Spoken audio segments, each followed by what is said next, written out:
Hey guys, today on Know Your Produce I'm showing you how to cut butternut squash.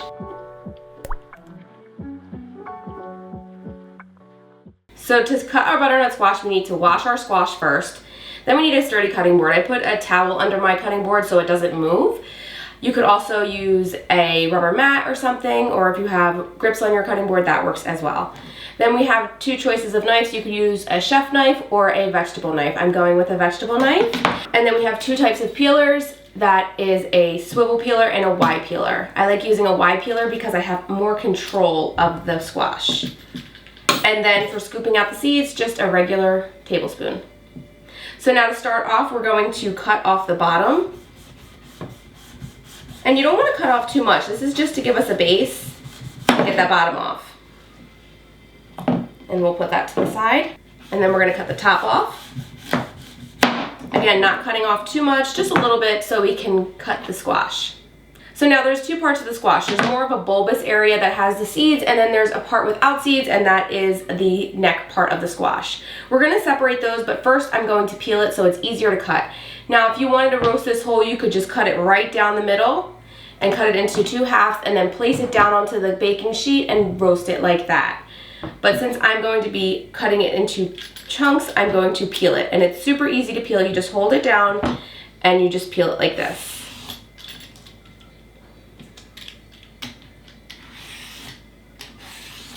And I like to use the Y peeler because it really slides nicely over that bulbous area.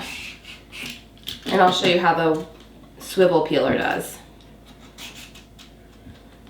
It's just a little bit more awkward. When you cut the butternut squash, you'll see it like releases a little bit of sap, and you'll start to feel it on your hands as well. That is completely normal.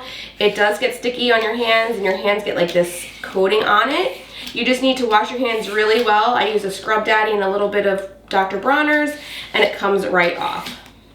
Now you can toss everything that was on your cutting board or put it in your compost. Now we're going to separate. You could just start slicing, but we're actually going to separate the bulbous part, and it can be a little tough, so you're going to want to rotate until you feel like your knife's going through. And there we go.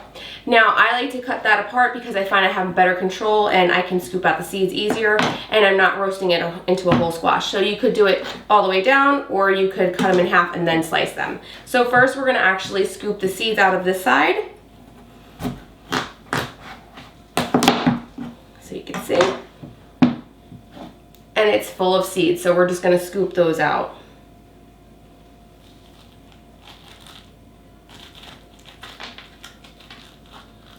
And you can roast these seeds, so don't toss them.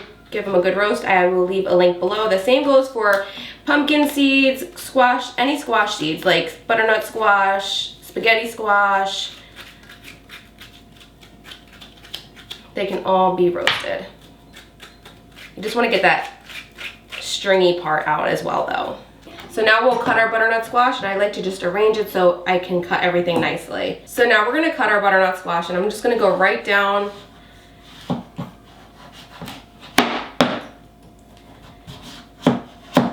And we're cutting it into cubes. You can cube it as small or as big as you like.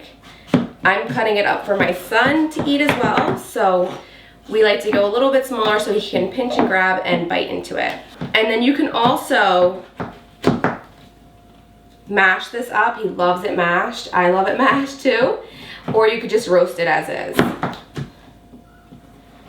But no matter what, we always roast it because roasting it gives it a ton of flavor. Nicely chop it up.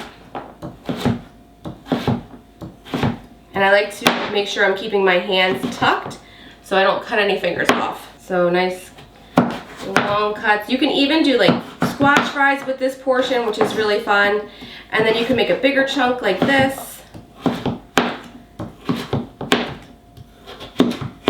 But always make sure you keep those fingers tucked in. And then these sides are a little bit more tricky, so I just like to put it on this side so it doesn't roll around on me. They're a little bit rocky, so I like to slice this side one by one.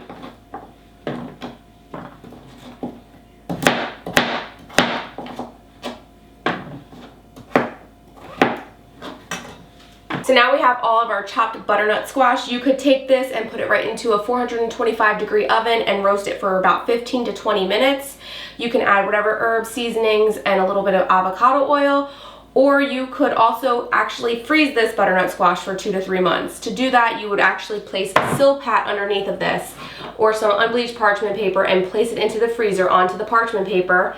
And then once it's frozen, you would scoop it all up and then put it into your favorite reusable container. I like using a stasher bag, basically just like we do with our strawberries. So I hope you guys enjoyed this quick and easy tutorial on how to cut butternut squash. Be sure to like, share, and subscribe, and we'll see you soon with another delicious recipe or tutorial. Goodbye, guys.